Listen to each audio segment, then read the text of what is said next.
Hello friends, आज हम एक कहानी पढ़ने जा रहे हैं, अ शॉर्ट स्टोरी जिसका टाइटल है pigeons at daybreak. This is a story written by Anita Desai. So story शुरू करने से पहले हम अनीता देसाई के बारे में पढ़ेंगे, थोड़ा जानेंगे।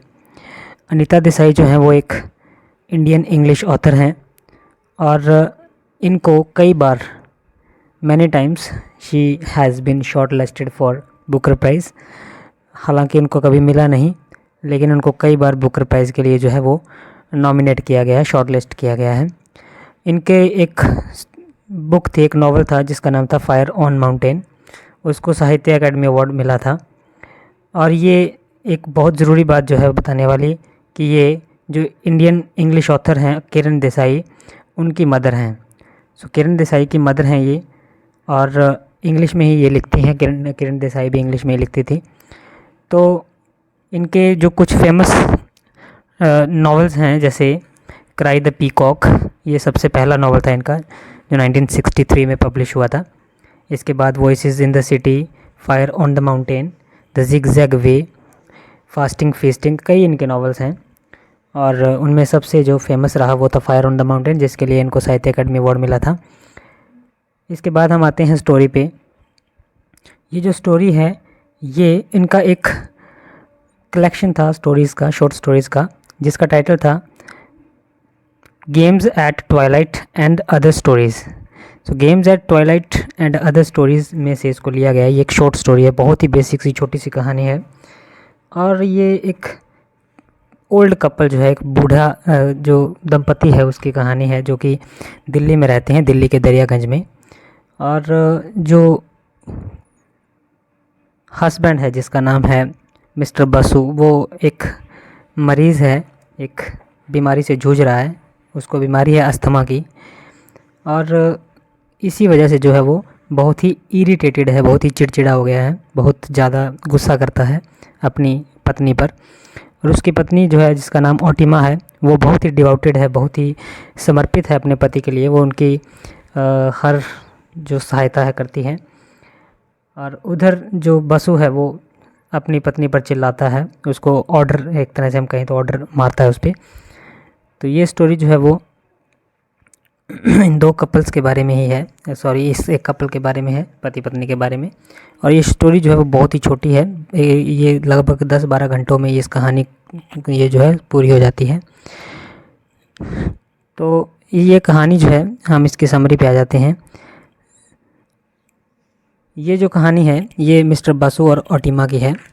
जो मिस्टर बासु है वो एक मरीज़ है, उसको जो अस्थमा है उसके दौरे पड़ते रहते हैं।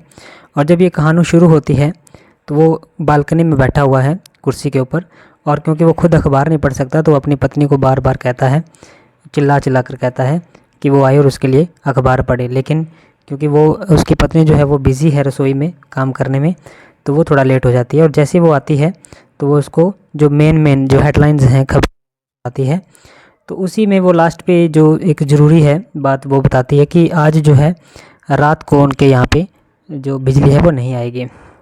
तो जो मिस्टर बसु है वो ये बात सुनकर बड़ा ही चिंतित हो जाता है, डर जाता है कि वो पूरी रात कैसे बिताएगा, क्योंकि गर्मी का सीज़न है। और उसके लिए, क्योंकि वो एक अस्थमा का बीमारी का मरीज़ है, तो उसके लिए बहुत डिफ़िकल्ट हो जाएगा वहाँ पे रात बिताना। तो बिना पंखे के उसके लिए सोना बड़ा मुश्किल हो जाएगा। तो वो कहता है कि वो उस रात जो है वो ऊपर छत पे सोएंगे, क्योंकि वो दोनों बुज़ुर्ग हैं तो ऊपर अपना बेड जो है वो नहीं ले जा पाते। तो वो अपने एक पड़ोसी को बुलाती हैं जिसका नाम है बुल्लू। सो बुल्लू आता है और उनकी मदद करता है बिस्तर ऊपर ले जाने में, बेड ऊपर लगाता है। और जैसे ही 8 बजते हैं लाइट जो है वो चली जाती है, और जो ओटिमा है वो अपने पति के लिए जो बेड है, बिस्तर है, वो लगाती है और उसको कंफर्ट करने की कोशिश करती है। लेकिन जो बासु है वो रात को सो नहीं पाता, क्योंकि ट्रैफिक जो आवाज़ है वो बार बार उसको आती रहती है। वो सारी रात हवा के लिए जो है स्ट्रगल करता रहता है।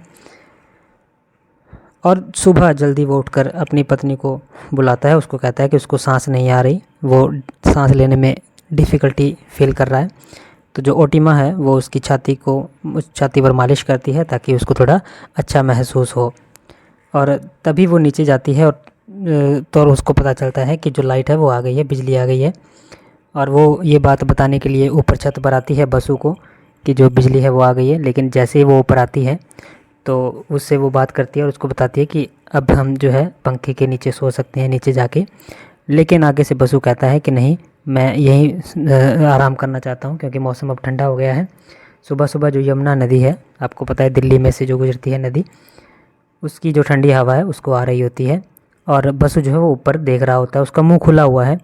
और टीमा जो है वो नीचे चली जाती है और ये जो स्टोरी है यहाँ पे ख़त्म हो जाती है। ये बताती है कि कैसे जो एक उड़ान है कबूतर की, कबूतरों की उड़ान है, वो अचानक से उड़ते हैं कबूतर, उनकी उड़ान होती है। और ये कहानी जो है यहाँ पे ख़त्म हो जाती है। जो बसु है उसका मुंह खुला रह जाता है ऊपर की ओर। इसका मतलब है कि बसु जो है उसकी डेथ हो चुकी है। तो इस स्टोरी की जो समरी थी वो मैंने आपको बता दी। इंट्रोडक्शन भी हमने कर ली, समरी भी हमने कर ली। अब हम आते हैं इसकी थीम पे।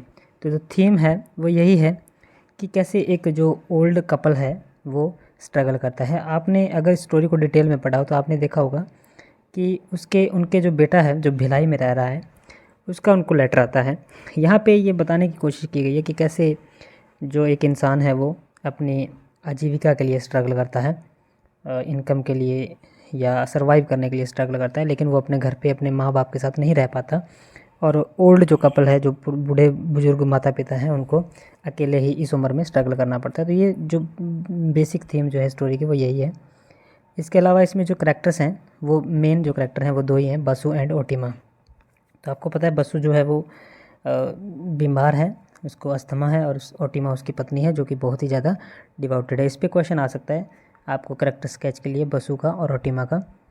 इसके अलावा जो स्टोरी की सेटिंग जो रखी गई है वो दिल्ली में रखी गई है, आपको मैंने बताया दरियागंज में।